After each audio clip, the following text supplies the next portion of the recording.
Welcome to Urban X Real Talk Fitness Radio, where we challenge the fitness between your ears. I'm your host, Tiachi. You know, the world is moving at a phenomenal rate. And no, I'm not talking about the planet itself. Every day, your knowledge base and skill set is being modified or replaced by innovation. It's like the ground is shifting beneath your feet, and it is. The seismic shifts are constant and they're overwhelming. The moment you gain a modicum of confidence regarding the direction your life is heading, the goalpost moves. Little wonder why it's so difficult to change direction, let alone change our minds. But change is formidable. It's hard. To many, it's scary. Trust me, I get it. Look, I've been a life coach and master trainer for decades, and I can assure you that the only mountain standing in the way of every client's results was the mountain called change. So what about effort or desire? Well, every client brought effort or desire to the table. Did they bring max effort or desire? Of course not. That's what they hired a trainer or a coach for to begin with. Either running from their fear of change or confronting it head on was the only difference, however, between them achieving success or failure. You know, there's an old Sumer saying that if you do not know where you're going, then any road will get you there. And the direction you're headed right now, it feels like any road will get you there. Am I right? Most days it feels like you're spinning your wheels, doesn't it? Especially now. Every day seems like a dream now, though I'm certain more like a nightmare to many. Every day seems like Groundhog's Day, like deja vu. After all, how many movies can you watch or shows can you binge on? How many times can you redecorate or clean your house? Lowe's and Home Depot's parking lots are overbrimming with DIY hopefuls. Why? Because you no longer feel as if you have anything to do. You feel isolated, disconnected, irrelevant. But why? What changed? The world may have changed and you may have changed with it, but is that the direction you intended to go? Have you adapted to the changes or adopted them as your own? Now don't get me wrong, I'm not here to critique either choice, but one thing I do know, you can either choose to be dependent and move with the crowd or independent and move in a different direction. After all, the landscape has changed. Now none of us ever thought the entire society, indeed the world, would shut down. Nevertheless, that doesn't give you an excuse to shut your dreams down, or desires, or to lower your hope meter. One of the lessons we should have learned before COVID-19 is that when change comes, we cannot afford to choose bitterness over the choice of getting better.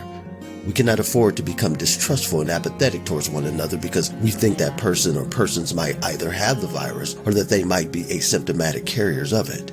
Are we losing our compassion for those less fortunate or for the sick? Sure, the future seems uncertain, but even an indefinite future leaves you and me with choices. Look, the public is frightened, and yet the media doesn't communicate how many people have not been infected. But I want you to understand this, that every cell in your body is talking to many other cells via direct genetic messaging, and you need to be a part of that conversation. Going forward, your choices will either lead you to helpful or harmful conclusions. Now, ironically, our cells naturally make the right choices each and every moment. So how can we do the same? If you are fortunate enough not to have contracted COVID-19 yourself or come in contact with anyone who has, it's likely because of your cells making the right choices on your behalf. Now, why do I say that? Because even if you did everything perfectly, only ate nutritious meals and stayed hydrated, slept 8 hours every night, exercised a minimum of an hour a day, meditated, took no medications, never was angry, smoked, or drank alcohol, you would still be at risk for all sorts of diseases if it were not for the trillions of involuntary choices your cells have made. Face it, we live in a polluted world, but thankfully, we still have choices. In every case, our choices are like untapped energy which stands at the junction between the visible and the invisible world. Have you ever seen yourself do something like complete a task before you actually did it? That's what I'm referring to. So let me ask you, if you want a better life, what do you need to change first? Your environment or your mind? But the miracle of choice goes even deeper. Your choices come with your energy initials, which is to say, whatever you choose to release into the world is always a reflection of you, your entire personage on earth. So, what have you signed off on? See, you have the power within to bring forth any quality you desire. But bear in mind, disturbance can be turned into peace, sadness into happiness, apathy into compassion and love. Now, of course, the reverse is true as well.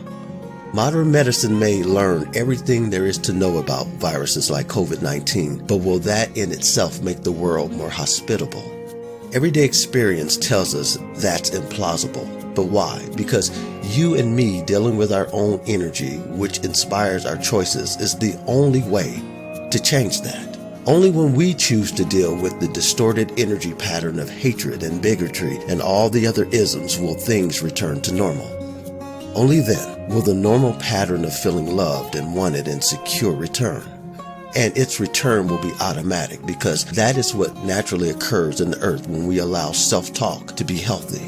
That is when we no longer see ourselves as the potentially sick patient, but rather as the healer. Dear friends, I wish above all things that you prosper just as your soul prospers. You've been listening to Urban X Real Talk Fitness Radio with your host Tiaja. Until next week, as always, walk in health and peace.